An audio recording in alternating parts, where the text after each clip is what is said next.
বিশ্ব সংবাদে আপনাকে স্বাগত। শুরুতেই জানাবো হাতে পাওয়া সর্বশেষ আন্তর্জাতিক সংবাদের শিরোনাম, পরে বিস্তারিত। জানিয়ে দেব হাতে পাওয়া সর্বশেষ গুরুত্বপূর্ণ আন্তর্জাতিক আপডেট সংবাদ। ইরান ইসরায়েল ফিলিস্তিনি ত্রিমুখী যুদ্ধ চলছে। শুরুতেই থাকছে গাজা যুদ্ধ নিয়ে প্রতিরক্ষামন্ত্রীর একটি বক্তব্য ঘিরে বিভক্ত হয়ে পড়েছে ইসরায়েলের যুদ্ধমন্ত্রিসভা। গাজা যুদ্ধোত্তর পরিকল্পনার অভাব নিয়ে ইসরায়েলি মন্ত্রিসভার এই বিভক্তি উঠে এসেছে জনসমক্ষে, আর এতেই কঠিন চাপে পড়েছে বেঞ্জামিন নেতানিয়াহু। এবার জানাবো ফিলিস্তিনের গাজায় চলমান সংঘাত শেষে উপত্যকাটিতে আন্তর্জাতিক শান্তিরক্ষী বাহিনী মোতায়েন করার পরিকল্পনা করছে যুক্তরাষ্ট্র। জানাবো ভারতে এক সেনা কর্মকর্তা হত্যা, আর এতে ভারতীয় প্রধানমন্ত্রী নরেন্দ্র মোদীর নীরবতায় ক্ষোভে ফুঁসে উঠেছে ভারতীয় জনতা। এদিকে পুতিনপন্থী প্রধানমন্ত্রীকে গুলি নেপথ্যে কি আমেরিকা? যখন কূটনীতি আর রাজনীতি পরাজিত হয় তখন গুপ্ত হত্যার মতো ঘৃণ্য পথ বেছে নিতে দ্বিতীয়বার ভাবে না পশ্চিমা শক্তিগুলো। তারই শেষ নজরে দেখা গেল পুতিন ঘনিষ্ঠ ইউরোপীয় ইউনিয়নের সদস্য স্লোভাকিয়ায়।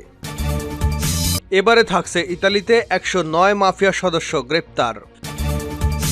এবং সর্বশেষ জানাবো ভোটের নিয়ম পরিবর্তনের জন্য নতুন আইন পাশকে কেন্দ্র করে রণক্ষেত্রে পরিণত হয়েছে ফ্রান্সের স্বায়ত্তশাসিত অঞ্চল নিউ ক্যালিডোনিয়া। স্থানীয় বাসিন্দাদের সঙ্গে পুলিশের ব্যাপক সংঘর্ষে আদিবাসী 3 তরুণ এবং এক পুলিশ কর্মকর্তা নিহত হয়েছে।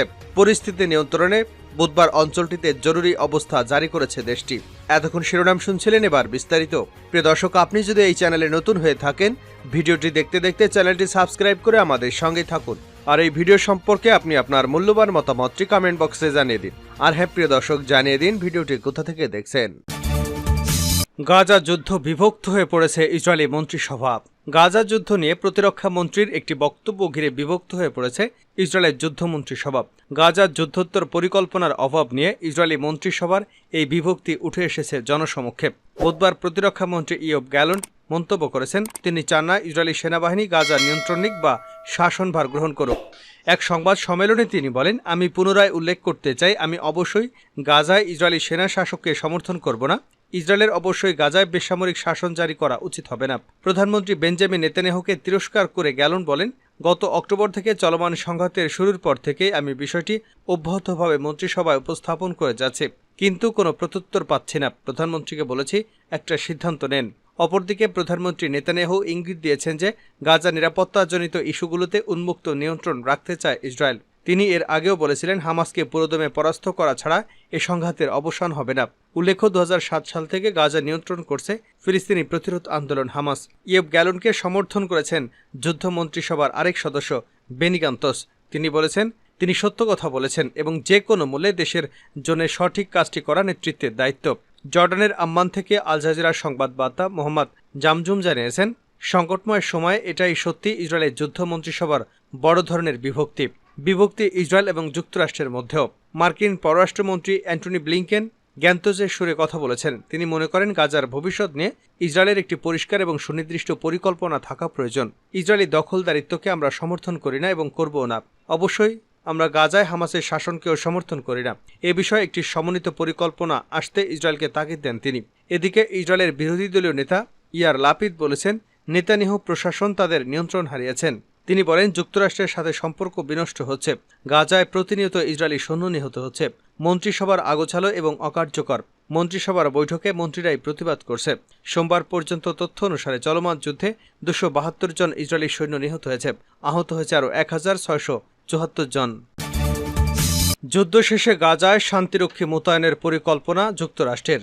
ফিলিস্তিনের গাজায় চলমান সংঘাত শেষে উপত্যকাটিতে আন্তর্জাতিক শান্তিরক্ষী বাহিনী মোতায়েনের পরিকল্পনা করেছে যুক্তরাষ্ট্র। ওই বাহিনীতে মিশর, সংযুক্ত আরব আমিরাত ও মরক্কোকে সেনা সরবরাহের প্রস্তাব দিয়েছে দেশটি। ওয়াশিংটনের ভাষ্যমতে সংঘাত শেষে গাজায় আবার হামাসের মাথাছাড়া দিয়ে ওঠা ঠেকাতে এবং উপত্যকাটিতে নিরাপদ করতে এমন পদক্ষেপ নিতে চায় তারা। যুক্তরাষ্ট্র সরকারের এই প্রস্তাব মিশর, ইউএই ও মরক্কো বিবেচনা করে দেখছে বলে জানা গেছে। তবে তাদের একটি শর্ত রয়েছে। ব্রিটিশ সংবাদ মাধ্যম ফিনান্সিয়াল টাইমসের খবরে বলা হয়েছে, এমন কোনো প্রস্তাব বাস্তবায়নের আগে দেশ তিনটি চায় ফিলিস্তিনকে রাষ্ট্র হিসেবে আনুষ্ঠানিক স্বীকৃতি দিক যুক্তরাষ্ট্র। ওই প্রতিবেদনে আরও বলা হয়েছে, গাজায় শান্তিরক্ষী বাহিনীতে নিজেদের সেনাদের যুক্ত করার প্রস্তাব নাকচ করে দিয়েছে সৌদি আরব সহ অন্য আরব দেশগুলো। যদিও গাজায় কোনো এক ধরনের শান্তিরক্ষী বাহিনীর মোতায়েনের পক্ষে সায় দিয়েছে তারা, কারণ সংঘাত শেষে গাজায় ইসরায়েলি বাহিনীর অবস্থানের বিকল্প কোনো বাহিনী আপাতত দেখা যাচ্ছে না। গাজায় শান্তিরক্ষী বাহিনী মোতায়েনের বিরোধিতা করে আসছে ইসরায়েলের প্রধানমন্ত্রী বেনিয়ামিন নেতানিয়াহু। পশ্চিমা এক কর্মকর্তা ফিনান্সিয়াল টাইমসকে জানিয়েছে, এটি নিয়ে কারোর সঙ্গে কথা বলতে চায় না ইসরায়েল।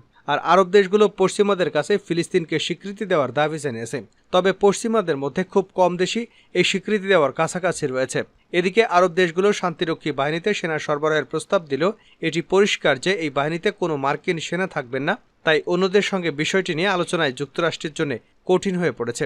বিষয়টির সঙ্গে জানাশোনা আছে এমন এক কর্মকর্তা বলেছেন, এই প্রচেষ্টার নেতৃত্ব দেবে ওয়াশিংটন, তবে তা বাস্তবায়নের জন্য অনেক কাজ বাকি।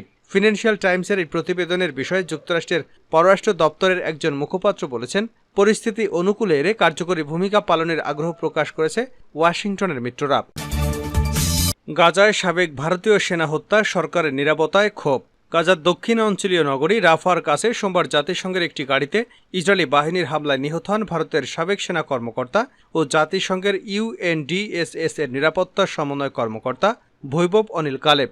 এ ঘটনায় জাতিসংঘ ও ভারতের পক্ষ থেকে পৃথক বিবৃতি দেওয়া হয়েছে। জাতিসংঘ এই হত্যাকাণ্ডের জন্য সরাসরি ইসরায়েলি বাহিনীকে দায়ী করলেও ভারতের পক্ষ থেকে শুধু সমবেদনা জানিয়ে বিবৃতি দেওয়া হয়েছে।